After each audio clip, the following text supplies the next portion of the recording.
Good morning, everybody. My name is Gabby. We are here with Mally.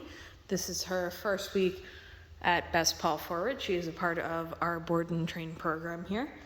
We are wrapping up this first week. We are going to go through a little bit of her weekly review and show you what she's been working on this week, what she's been focusing on. We have Victoria here working her for this session. So first thing we work on with every dog that comes through our program is a little bit of attention, making sure that they are able to check in, focus on their handler. So all Victoria is doing right now is she is marking with the word yes when Mally looks at her, gives her that eye contact, and then she's reinforcing immediately after with a piece of food or a treat. Yes. Very nice. So not really asking much of her right now, but this is extremely important to work on with your dog to make sure that they are able to focus on you, able to check in with you. In the beginning, we are working in a low distraction environment. We are inside our training barn right now. Not much going on, just us in here. As she starts to get better with this and progress, what we're gonna start to do is start to work on this stuff in a little bit more challenging environment. So taking it outside, using this when we're working on different sessions. So it's a great way to start off your session, making sure that she's able to focus before you actually start working, okay? We wanna make sure we are setting our dogs up for success. The more success they have, the better they will do throughout the program.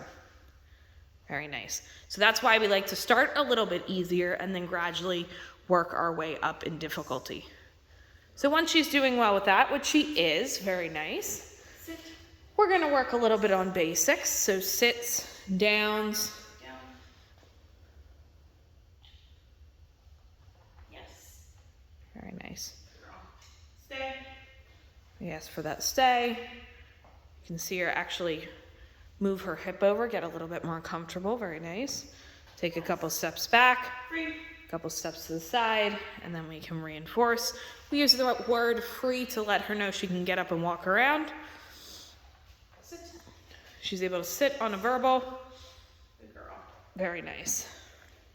Good girl. Yes. Good.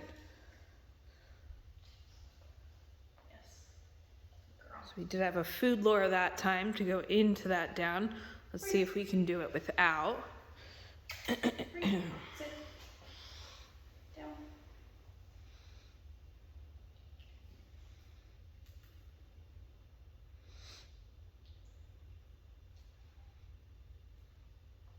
Good. Very nice. So it took her a little bit longer that time. We didn't have any food in her hand, but she was still able to go into that down. So we're starting to work up to the point where eventually we'll be able to ask her for that down with a verbal and a hand signal without using those pinched fingers. Sit. Yes. But that's exactly how you're going to go through the process. You're going to start with a food lure, use that to get her into that down. Then when she's doing well with that, you'll just use pinched fingers without any food. You'll lure her into that down, and then eventually you'll be able to use that hand signal, which is 2 fingers pointing into a down. Very nice. Good. So she's doing a great job with her basics. Another thing we worked on with her is her leash. So we have one of our harnesses on her here. It is one of our balance harnesses, which is one of the main ones that we use here. It has both a front and a back clip to that harness. Very important.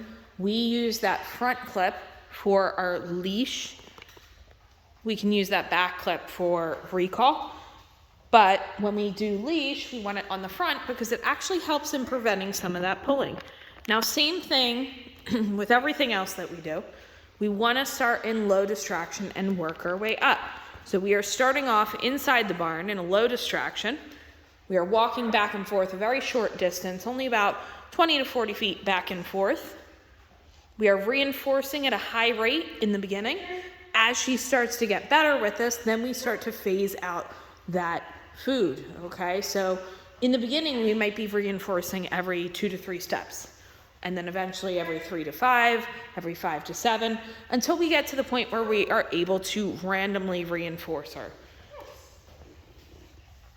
So in the beginning, you might be using more reinforcement, but again, we will end up phasing that out.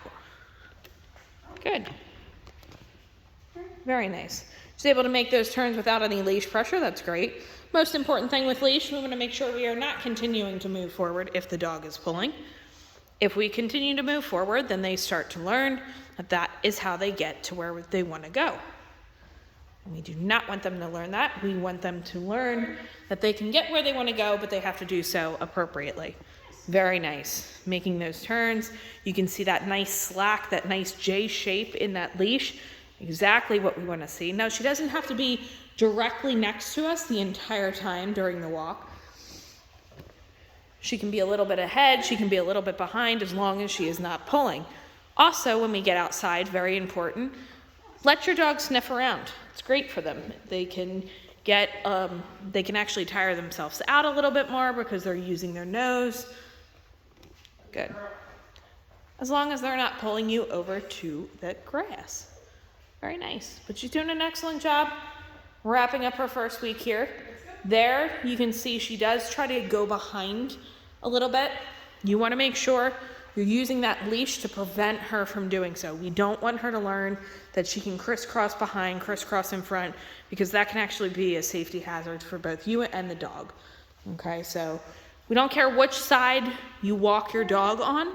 It could be the left, it could be the right, but make sure you make that decision at the beginning of the leash walk. And you want to keep them there on that side throughout the entire session. But she is doing a great job. Week 1, wrapping up. You guys have any questions? Let us know. We look forward to working with her over the next couple of weeks.